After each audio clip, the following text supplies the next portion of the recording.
doing passing on our I hate whatever 5 yard. I couldn't really watch because like I said, I was driving, but I had the game on. And was it a first down that they tried throwing? I didn't really see. I'm pretty sure it was a first down. It was either a first or second down. It wouldn't really matter either way. First, second, or third down, you shouldn't be running from. You should be kicking and trying to get better field position. Yeah, play it. You're up 7-0. Run it, or maybe a quick release pass. How long did Dak have the ball there in that? It's got to be either quick, and it's hard to critique them right now after they won 41-21. I can't remember. He might have done everything he could to fucking. But if this comes down to say we lose 21-20 or something, a close game, that's a play right there that you're looking back early. Luckily, this team just seems like they have the composure to maybe get over top of the early mistakes. And anyone that, I mean, even if you're not a huge football fan, you could clearly tell who the better team was tonight, right? Yeah, there was a offensive and defensive, or vice versa, defensive then offensive drive of the Eagles that they started to come on a little hot. This I remember what you're talking about. They came on, they had a pretty good offensive drive. They scored a touchdown, and I think it was 27-14 when they scored. So they were only they were down by a touchdown, technically two touchdowns and a point after. So it looked like, I was thinking, oh my God, the Eagles are this is a classic NFC East divisional matchup that no one's ever down and out, right? There's still lots of time left. They could easily get this ball back, and they could make a game for it. So we got to talk about Mike McCarthy's decision to go for it on 4th and short when it was 27-13 or 27-14. Yes, right. So they were, I think they were on the 4th and like maybe half yard. Yeah, you're talking about when the Eagles had just been kind of turning it up. Yeah, they were just getting the Cowboys momentum. Yep. Got the ball back, and we were right at the... Yeah, we were right on their goal line. And we were in that hot zone. We were breathing heavy on their necks. We were breathing heavy on their necks.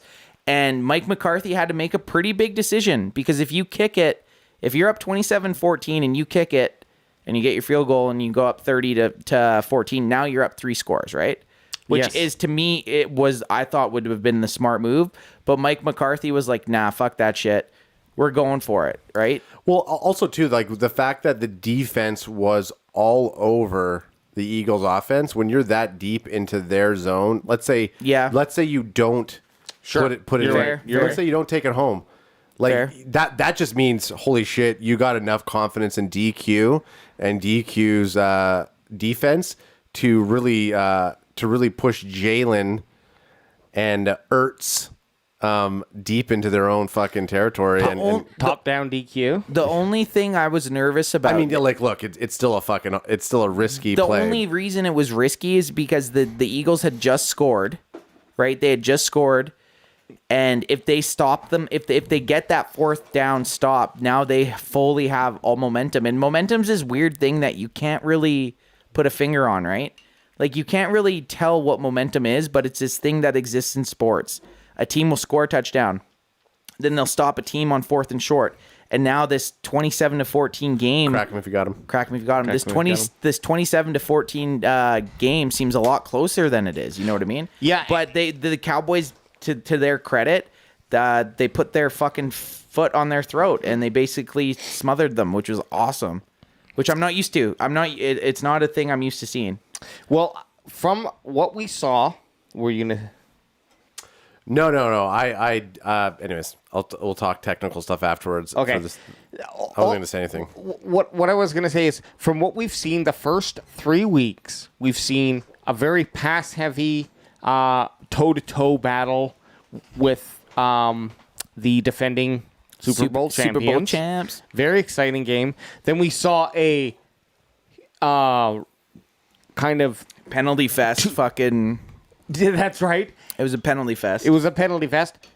But we've seen 2 games in a row that have followed a similar game plan, and I feel like this is the more common game plan we're going to run into with the Cowboys, where we're going to see Dak throwing that 250 yards and couple touchdowns, and we're going to see our running backs splitting 150 yards between them, and I really think that's going to be really good because Dak can throw for Dak for can, 400 plus. If the Cowboys are down, say 27-14, Dak is the guy. He can get you back into that game. Right. We don't want to be in that position though. You know? No, and the game plan is great. It's a smart time eating football game strategy. Oh, and it's awesome. It might be boring at times, but it's awesome. But if we do get in that shootout where it's like, okay, they're scoring, like our defense for whatever reason is getting beaten,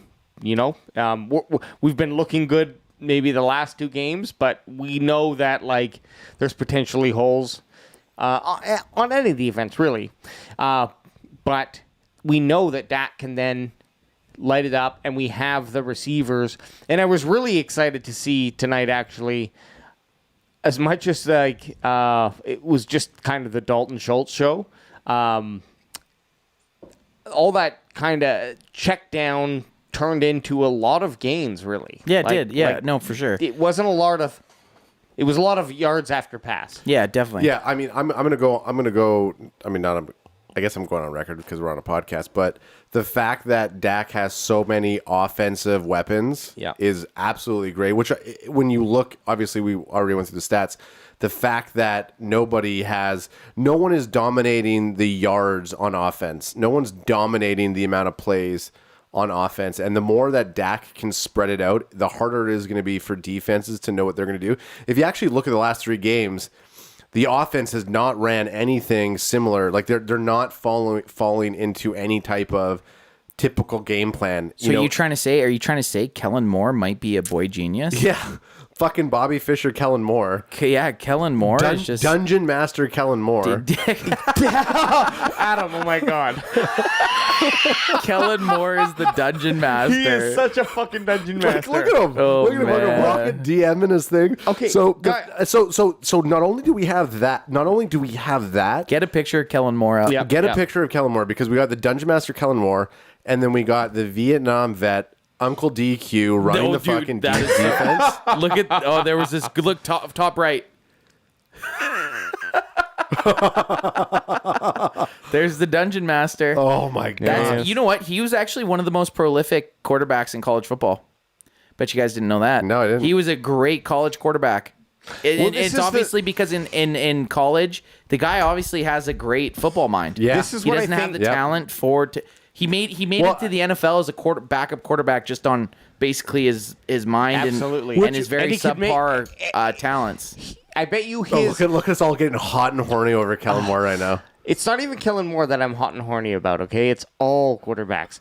Because here's what happens is there are people in high school sports who are the best on their team, and then they move up to college, and then that's a whole nother best on your team level where it's like everyone who's the best on their team is now playing college, and then there's the cream that rise to the crop there. It's like a filter. With quarterbacks, there's such a heavy, I guess, necessity on the smarts of the game where in college, because of the quality is still very high, but it's not NFL high, right? Yeah. NFL is the level of college that high school is. Well, let's just put it this way. There's, I forget what it is. I think there's like 80,000 NCAA, NFL, and basketball and football players. And out of those 85,000, there's like 800 that get drafted a year or something. Oh my God. Yeah. So it's I don't know. Those numbers are probably very skewed. Well, but it's something like that. Like it's like a very small percent of the best of these. And if you're in the NCAA, you're still a very, very, very gifted athlete, or you have something, right? Sorry, you're talking. You're getting Kellen Moore. There it is. Yeah, I want a sideline picture. There we go. Oh, hands in pocket. He's just. Like the fucking boy wizard is grown up. He looks like year 7 Harry Potter guys, right there. Hey guys, my dad let me come hang out for preseason. Hey Dak, is it true that you drive a Maserati?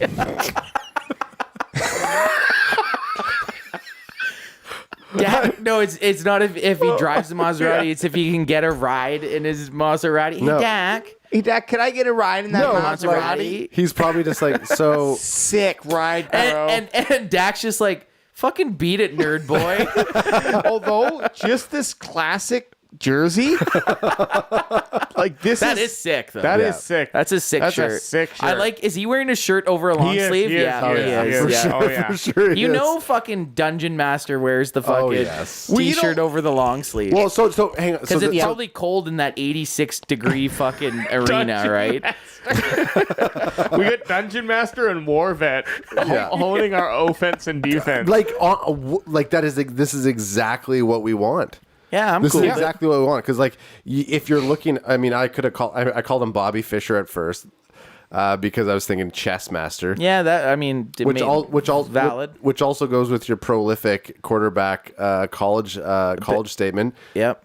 But if you like, I mean, I go to the emo. Dude, Kellen Moore's only go back 33 years old. Go back one. He looks like he's 33 going on 17.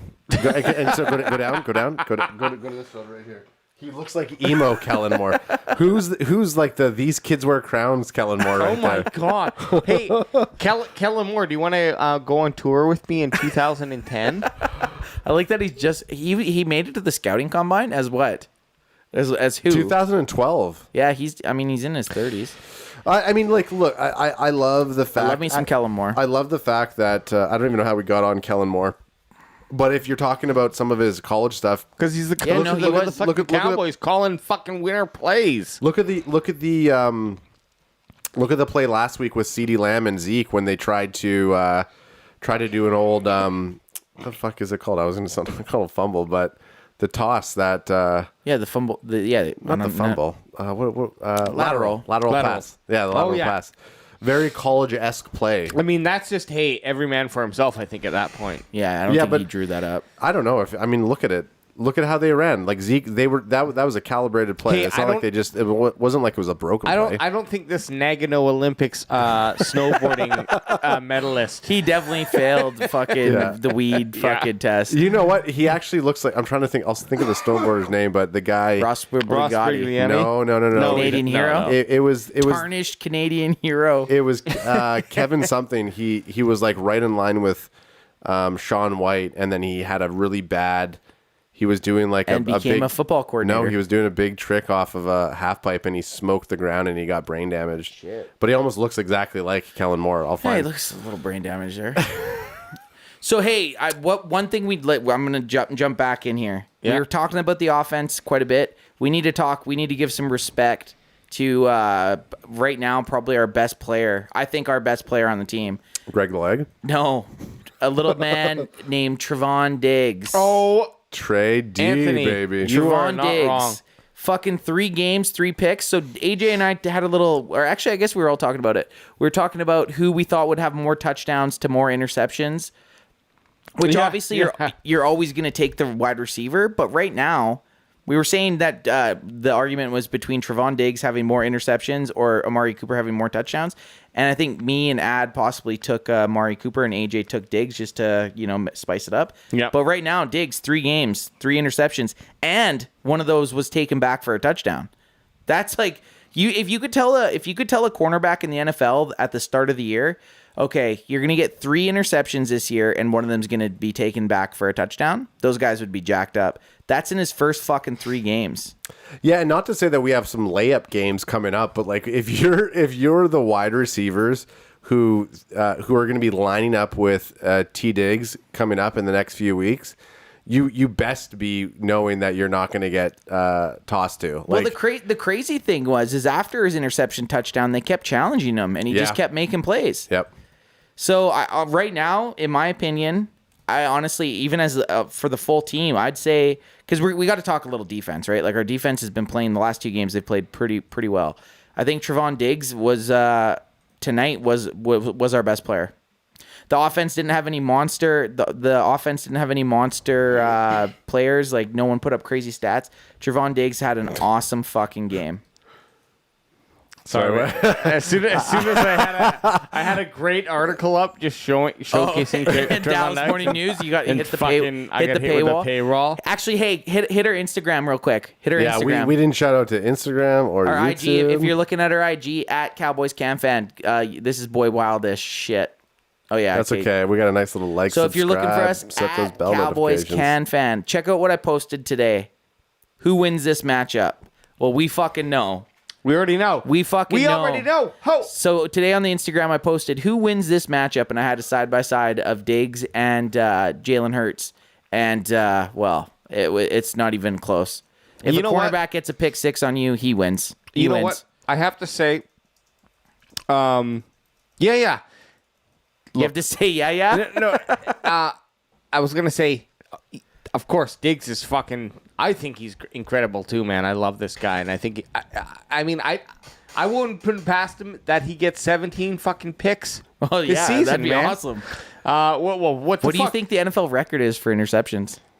I think I'm going to say 11. 20 something. Who do you think in has a them? season? Who do you think has them? I was going to say maybe 11. Who do you think has them? Dion? I have no. Dion never. No one would throw at Dion. I felt 14. I did see more from. I do Train not like Lane. it. Night Train Lane. Okay, That's it. Or 13. Earning 13 interceptions in 1948. Yeah, 1948. I want to see like it has to be like 80s and above. Yeah, even 70s. No, 90s it is and above. 14. It is 14. Train Lane 14 as a rookie in 1952. Give us someone else. Click that. Just click the link right below. Don't be a bitch. Click the link. I'm just saying, man. Yeah, those are all 40s. Go up. So look for it. So you have the number, right? Yeah, this is each year. Yeah, no, it's not. It's showing the interception leader each year. Okay, I'm an idiot. Yeah. So that look, single digits. Yeah, it's just the game gets harder. Look at 7 right now. Diggs right now. So 2019, there was 3 leaders for most interceptions: Stephon Gilmore, Anthony Harris, and Tre'Davious White. They had 6. Diggs already has half of that in 3 games. Okay, so go up a bit. Wow. Go up a bit. So outside of the 16, there was a 13. When was the next double? Okay, so double 10. digits. That's not 10. Keep going. 1990. No, keep going. There was a bunch of 10s. I saw 13. 11. Right there. Okay, so 13. Lester 80, Hayes 81. for Oakland Raiders. 80. Oh, you mean outside, above 10? Yeah. It's the game has changed quite a bit. That's so interesting, actually, and that's a huge topic in itself. You can see it go down, which is weird, and that's probably plays into obviously the offense getting favored more a little bit. You know what I mean, with like penalties being called and stuff. You can see it. Yeah. So what we're looking at is just straight up leaders of each NFL season, year to year, and it drops from say an 11 to 13 range. Yeah, I'd say definitely an average of 10 from like the 50s to like the 70s, and then it starts to like pop down to the 9s the 80s and 10s. to the 80s to the 2000s is and then from the 90s on it goes 9, 7, 8 basically. Yeah, in the last 10 years the best it has been 8. Well, outside 9 of by Tim Jennings, sorry. Xavier Howard. Oh yeah, Xavier Howard's been up there a couple times, so he was years. also up there 2018. So, back to that. Like, look at 2019, 2018, 2016, like 7 and 6s. Trevon Diggs already has almost half of that. That's right. So I'm trying to just point out that him having 3 picks in 3 games to start the year is not something that happens very often. And you know who agrees with you? Kellen Moore, the Dungeon Master. The Dungeon Master does. But while we're sticking on defense, just before we hop off the defense, we cannot. I'm going to say Michael Parsons, baby. Hang on. Just want to say thanks for everybody showing up for our live stream. We got a lot of chat going on, and Oz Stark, his hometown's from Alacron's hometown. Nice. So that's Bandwagon Boys number 2, one of his favorite players who didn't make the team. Yeah. But you know what? He's on the practice squad. He is on the practice squad. So, and completely not talking about the game, but Alacron, he still has a chance to play in the NFL. They're developing him. That's the whole point of the practice squad. The guy's obviously got talent. He's going to have a chance to play in the NFL, and hopefully it's for the Cowboys eventually. Okay. Adam, switch the. Right. If you're looking for something to talk about, I'll just talk about something. Yeah, we got to talk about Micah Parsons. Let's talk about Micah. While we're on the defense, we got to talk about Micah Parsons. It's going to be tough to put him back at linebacker dude, Lane Johnson, who he was up against most of the game today at right tackle, Lane Johnson isn't no scrub, and Micah Parsons was fucking in it all night, man. Wait, Anth, what do you mean?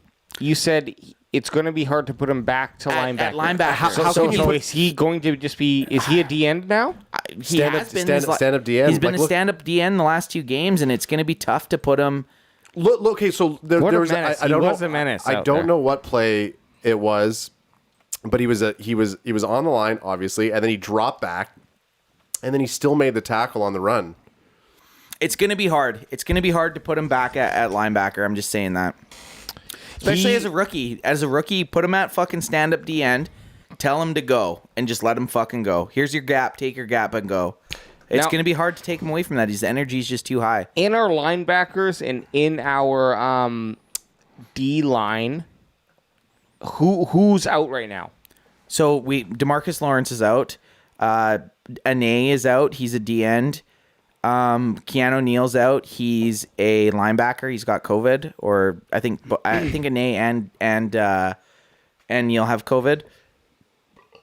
There it is. 36 minutes. 36 minutes. 36 minutes. So we are missing guys, and I think you keep Parsons at D end, and then you just put Neal where Jalen Smith was.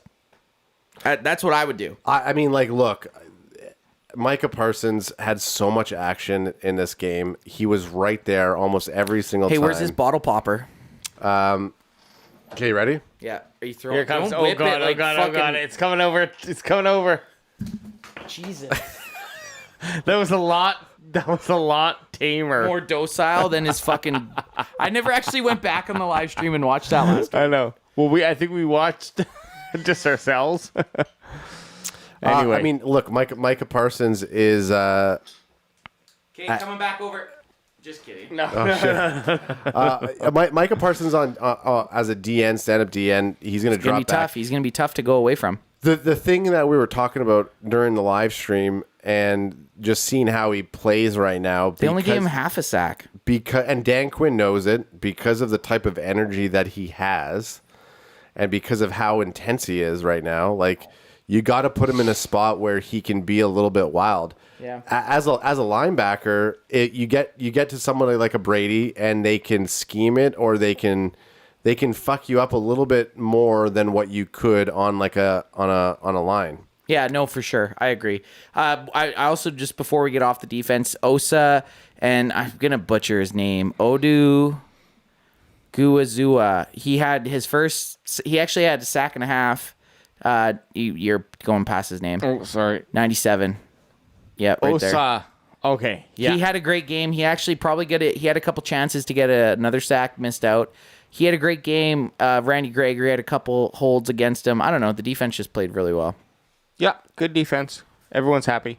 What do you guys want to wrap this up with? What's something we need to talk about? Let's talk about the pace of that first quarter with how the Cowboys came out. I think set the entire tone that they did not let up on the entire time. Now, I want to know from both of you, what do you think the main contributing factor to that was? Is it Dak nailing it? Like who everyone seemed to be gelling this game. Everyone seemed to be on it. Like, maybe the Eagles just suck. I don't know. Look. I'm not even joking. Maybe the Cowboys have played against 2 really good teams in the Chargers and the Bucks, and now they played against a team that's not very good.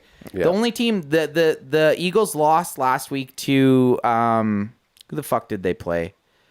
Who the fuck did the Eagles play last week? Which, I mean, like, they lost to San Fran. The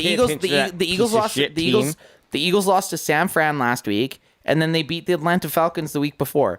Any of the Cowboys should steamroll the Atlanta Falcons, and the San Francisco 49ers. I went back to being a 4-year-old. once I drink 5 beers, I turn into a 4-year-old. I think those 49ers. The 49ers are the worst. But they played the 49ers and they didn't get spanked, but they got beat. So maybe the Cowboys, this is the first game that they've played a subpar team.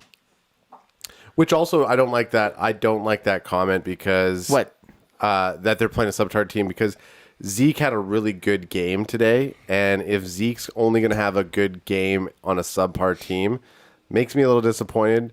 So I'm not gonna read too much into that comment. Zeke had a good game last week. Let's look at our. Yeah, Zeke did have a good game last week. So I mean, Zeke. I think both our running backs are hitting on all cylinders right now. CD, you know what? CD did not have a good game today. No, none of our receivers, as far as this. So this is the thing. We as football fans right now judge players by fantasy stats, right? Being a good game or not. Obviously. Anytime CD had the ball thrown to him, he caught it. I mean, he doesn't decide when the ball's thrown to him, right? Right. No. So you say CD didn't have a good game, but every time the ball was thrown to him, he had a big play. Okay, we look at the last 3 games. Yep. We got 29 points scored, 20 points scored, 41 points scored. Yeah. The Eagles are just a shitty fucking team. Yeah, I think so. I think the Eagles are.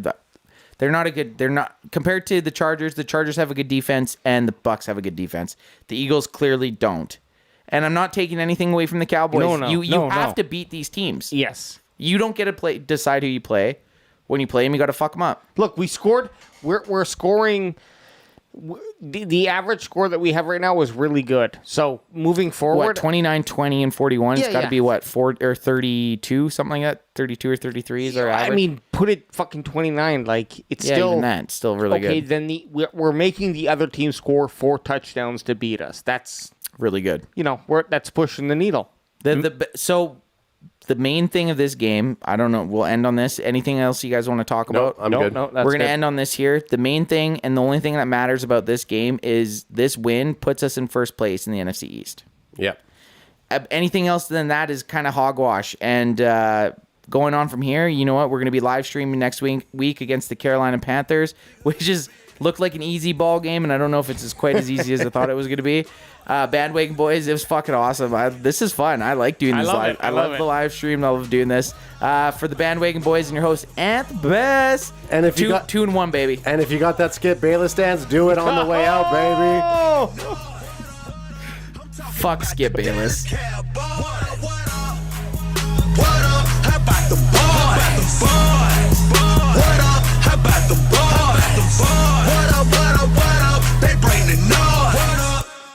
Talking about the Dallas Cowboys.